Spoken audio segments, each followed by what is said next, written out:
Hello दोस्तों, आप देख रहे हैं ए टू जेड चैनल और आज मैं आपके लिए लेके आया हूँ रामापीर चमत्कारिक संत बाबा रामदेव के 5 पर्चों के बारे में हम आपको आज बताएंगे। तो बाबा रामदेव पीरों के पीर रामापीर, बाबाओं के बाबा रामदेव बाबा को सभी भक्त बाबा री कहते हैं। जहां भारत ने परमाणु विस्फोट किया था वे वहां के शासक थे। हिंदू उन्हें रामदेव जी और मुस्लिम उन्हें रामसा पीर कहते हैं। मध्यकाल में जब अरब, तुर्क और ईरान के मुस्लिम शासकों द्वारा भारत में हिंदुओं पर अत्याचार कर उनका धर्मांतरण किया जा रहा था, तो उस काल में हिंदू मुस्लिम एकता के लिए सैकड़ों चमत्कारिक सिद्ध संतों और सूफी साधुओं का जन्म हुआ। उन्हीं में से एक है रामापीर।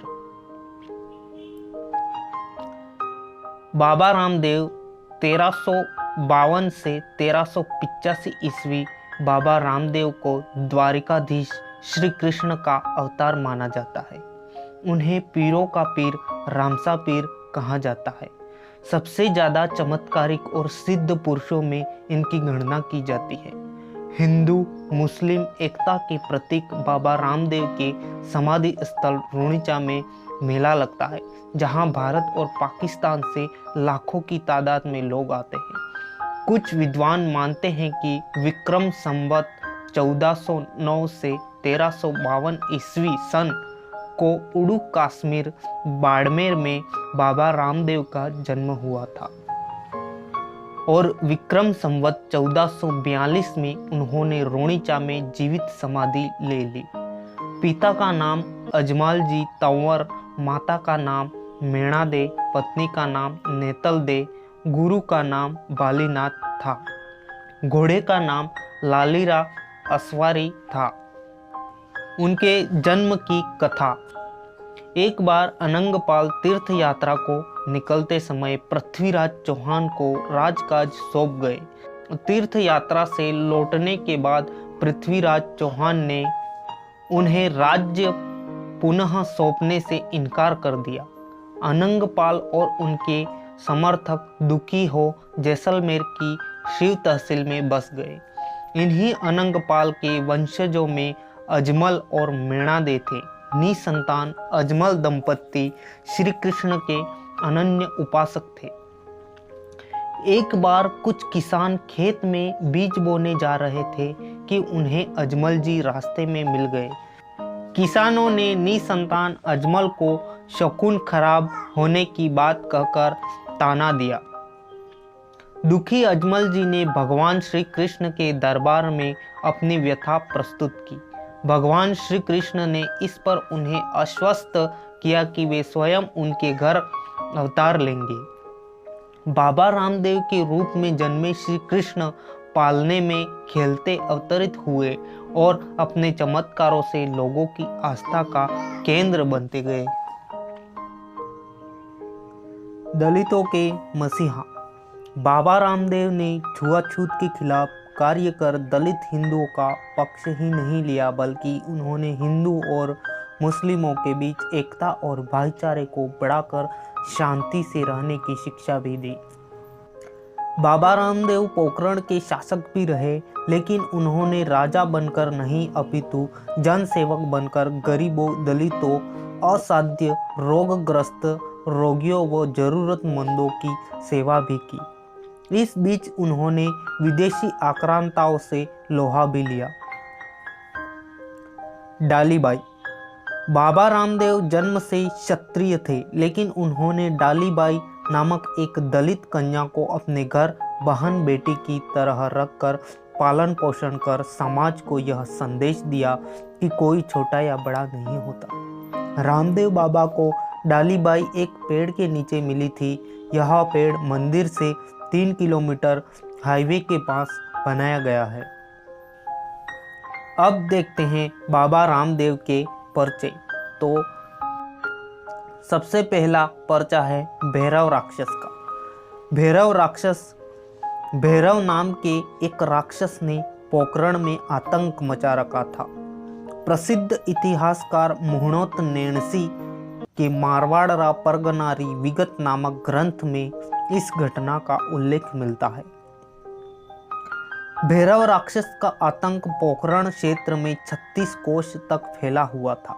यह राक्षस मानव की सूंघ सूंघ कर उसका वध कर देता था। बाबा के गुरु बालीनाथ जी के तप से यह राक्षस डरता था, किंतु फिर भी इसने इस क्षेत्र को जीव रहित कर दिया था। अंत में बाबा रामदेव जी बालीनाथ जी के धूणे में गुदड़ी में छुपकर बैठ गए। जब भैरव राक्षस आया और उनसे गुदड़ी खींची, तब अवतारी रामदेव जी को देखकर वह अपनी पीठ दिखाकर भागने लगा और कैलाश टेकरी के पास गुफा में जा घुसा। वहीं रामदेव जी ने घोड़े पर बैठकर उसका वध कर दिया था। हालांकि कुछ लोग मानते हैं कि उसने हार मानकर आत्मसमर्पण कर दिया था। बाद में बाबा की आज्ञा अनुसार वह मारवाड़ छोड़कर चला गया था। बाबा रामदेव का दूसरा पर्चा। मक्का के पीर कहते हैं कि चमत्कार होने से लोग गांव-गांव से रोनिचा आने लगे। यह बात रोनिचा और आसपास के गांव में मौलवियों को नहीं भाई। उन्हें लगा कि इस्लाम खतरे में है। उनको लगा कि मुसलमान बने हिंदू कहीं फिर से मुसलमान नहीं बन जाए, तो उन्होंने बाबा को नीचा दिखाने के लिए कई उपक्रम किए। जब उन पीरों और मौलवियों के प्रयास असफल हुए, तब उन्होंने यह बात मक्का में मौलवियों और पीरों से कही। उन्होंने कहा कि भारत में एक ऐसा पीर पैदा हो गया है जो अंधों की आंखें ठीक कर देता है, लंगड़ों को चलना सिखा देता है और यहाँ तक वह मरों को जिंदा भी कर देता है। मक्का में मौलवियों ने इस पर विचार किया और फिर उन्होंने अपने पूज्य चमत्कारिक 5 पीरों को जब बाबा की ख्याति और उनके अलौकिक चमत्कार को बारे में बताया, तो वे 5 पीर भी बाबा की शक्ति को परखने के लिए उत्सुक हो गए। कुछ दिनों में वे पीर मक्का से चलकर रोनिचा के रास्ते पर जा पहुंचे। रास्ते में भी बाबा रामदेव से उनकी मुलाकात हुई।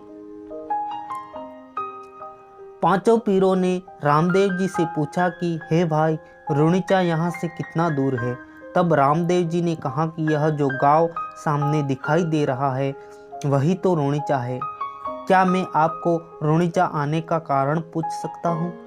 तब उन 5 में से एक पीर बोला कि हमें यहाँ रामदेव जी से मिलना है और उसकी पीराई देखनी है। जब रामदेव जी बोले, हे पीर जी, मैं रामदेव हूँ और आपके सामने खड़ा हूँ, कहिए मेरे योग्य क्या सेवा है? 5 पीर बाबा की बात सुनकर कुछ देर उनकी ओर देखते रहे, फिर हंसने लगे और सोचने लगे कि साधारण सा दिखाई देने वाला व्यक्ति ये पीर है क्या? रामदेव जी बाबा ने उनकी आवभगत की और अतिथि देवो भव की भावना से उन्हें भोजन के लिए आमंत्रित किया। बाबा के घर जब 5 पीरों को भोजन हेतु जाजम बिछाई गई, तकिए लगाए गए, पंखे लगाए गए और सेवा सत्कार के सभी सामान सजाए गए, तब भोजन पर बैठते ही एक पीर बोला कि अरे, हम तो अपने खाने के कटोरे मक्का ही भूल आए हैं। हम तो अपने कटोरों में ही खाना खाते हैं, दूसरों के कटोरों में नहीं। यह हमारा प्राण है, अब हम क्या कर सकते हैं? आप यदि मक्का से वे कटोरे मंगवा सकते हो तो मंगवा दीजिए, वरना हम आपके यहाँ भोजन नहीं कर सकते। तब बाबा रामदेव ने उन्हें विनयपूर्वक कहा कि उनका भी प्रण है कि घर आए अतिथि को बिना भोजन कराए नहीं जाने देते। यदि आप अपने कटोरों में ही खाना चाहते हैं तो ऐसा ही होगा। इसके साथ ही बाबा ने अलौकिक चमत्कार दिखाया और जिस पीर का जो कटोरा था उसके सम्मुख रखा गया, इस चमत्कार पर्चा से वे पीर सकते में रह गए। जब पीरों ने 5 कटोरे मक्का वाले देखे तो उन्हें अचंभा हुआ और मन में सोचने लगे कि मक्का कितना दूर है। ये कटोरे तो हम मक्का में छोड़कर आए थे, ये कटोरे यहाँ कैसे आए? तब उन पीरों ने कहा कि आप तो पीरों के पीर हैं। पांचों पीरों ने कहा कि आज से आपको दुनिया रामा पीर के नाम से पूजेगी। इस तरह से पीरों ने भोजन किया और रामदेव जी को पीर की पदवी मिली और रामदेव जी रामा पीर कहलाए। अब देखते हैं दोस्तों रामदेव जी का तीसरा पर्चा, तीसरा चमत्कार, रानी नेतल को पर्चा। एक बार रानी नेतल दे ने रंग महल में रामदेव जी से पूछा, हे प्रभु, आप तो सिद्ध पुरुष हैं, बताइए मेरे गर्भ में क्या है, पुत्र या पुत्री? इस पर रामदेव जी ने कहा कि तुम्हारे गर्भ में पुत्र है और उसका नाम सादा रखना है। रानी का संशय दूर करने के लिए रामदेव जी ने अपने पुत्र को आवाज दी। इस पर अपनी माता के गर्भ से ही वह पुत्र बोल उठा। इस तरह उस शिशु ने अपने पिता के वचनों को सिद्ध कर दिया। साद अर्थात आवाज के अर्थ से उनका नाम सादा रखा गया। रामदेवरा से 25 किलोमीटर दूर ही उनके नाम से सादा गांव बसा हुआ है। अब देखते हैं दोस्तों रामदेव जी का चौथा चमत्कार, मेवाड़ के सेठ दलाजी को पर्चा। कहते हैं कि मेवाड़ के एक गांव में दलाजी नाम का एक महाजन रहता था। धन संपत्ति तो उसके पास खूब थी, लेकिन उसकी कोई संतान नहीं थी। किसी साधु के कहने पर वह रामदेव जी की पूजा करने लगा। उसने अपनी मनौती बोली कि यदि मुझे पुत्र प्राप्ति हो जाएगी तो सामर्थ्य अनुसार एक मंदिर बनाऊंगा। इस मनौती के 9 माह पश्चात उसकी पत्नी के गर्भ से पुत्र का जन्म हुआ। वह बालक जब 5 वर्ष का हो गया तो सेठ और सेठानी उसे साथ लेकर कुछ धन संपत्ति लेकर रोनिचा के लिए रवाना हो गए। मार्ग में एक लुटेरा भी उनके साथ यह कहकर हो लिया कि वह भी रोनिचा दर्शन के लिए जा रहा है। थोड़ी देर चलते ही रात हो गई और अवसर पाकर लुटेरे ने अपना वास्तविक स्वरूप प्रकट कर लिया। उसने कटार दिखाकर सेठ से ऊंट को बैठाने के लिए कहा और उसने सेठ की समस्त धन संपत्ति हड़प ली। जाते जाते वह सेठ की गर्दन भी काट गया। रात्रि में उस निर्जन वन में अपने बच्चों के साथ लिए सेठानी विलाप करती हुई रामदेव जी को पुकारने लगी। अबला की पुकार सुनकर रामदेव जी अपने नीले घोड़े पर सवार होकर तत्काल वहां आ पहुंचे। आते ही रामदेव जी ने उस अबला से अपने पति का कटा हुआ सर गर्दन से जोड़ने को कहा। सेठानी ने जब ऐसा किया तो सर जुड़ गया और उसी वक्त दलाजी जीवित हो गया। बाबा का यह चमत्कार देख दोनों सेठ सेठानी बाबा के चरणों में गिर पड़े। बाबा उनको सदा सुखमय जीवन का आशीर्वाद देकर अंतर्ध्यान हो गए।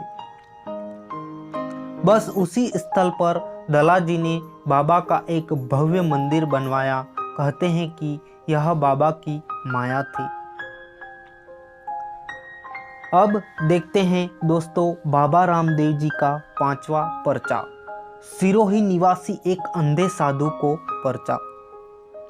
कहा जाता है कि एक अंधा साधु सिरोही से कुछ अन्य लोगों के साथ रोनिचा में बाबा के दर्शन करने के लिए निकला।